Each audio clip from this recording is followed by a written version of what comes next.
আরে জিরায়া সেন্সে, আপনার হাতে ওইটা কি? এটা আমার লেখা বই। বইয়ের নাম কি ভাই? পেছন মারার গর্জন। পেছন মারার গর্জন। দাম কত ভাই?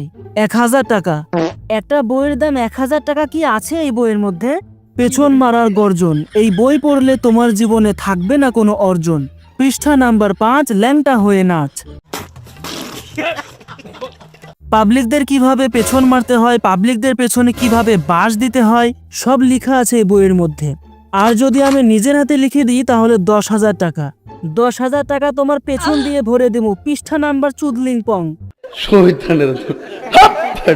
সামনে একটা নির্বাচন আছে, তুমি তোমার আব্বু আম্মুকে বলবে যে আঙ্কেলের সাথে আমার কথা হয়েছে, আঙ্কেল বলেছে, আঙ্কেলরা সরকার দায়িত্ব পেলে তারেক আঙ্কেলরা এইভাবে আমাদের শিক্ষার ব্যবস্থা করবে। চাচা চাচি সবাইকে তুমি চেষ্টা করবে কনভিন্স করার জন্য যাতে ধানের শীষে ভোট দেয়।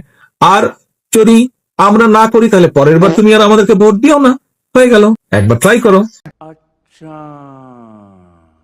কিভাবে শিক্ষার ব্যবস্থা করবেন? পেছন মারার গর্জন।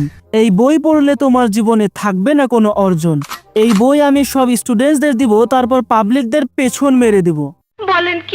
আরে কাকাশি সেন্সে, আপনি এখনো এই চটি বই পড়ছেন? আপনার জন্য আমি নতুন বই নিয়ে আসছি, পেছন মারার গর্জন। আপনি সিঙ্গেল, তাই এই বই পড়ে সবার পেছন মারতে পারবেন। পেছন মারার গর্জন, পেছন মারার গর্জন, পেছন মারার গর্জন। আমি ফার্স্ট তোর পেছন মারবো নারুটো। পেছন মারার গর্জন জুটসু। মেরে দিল রে, পেছন মেরে দিল।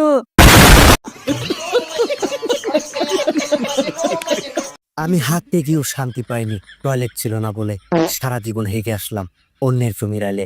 আমি অন্ধকারেও হেগে এসেছি, কেউ পায়নি টের। একটু হাঁটতে চেয়েছিলাম তোমার টয়লেটে, তুমি করে দিলে আমায় বের। শান্তিতে হাগা। পৃষ্ঠা নাম্বার 9-6।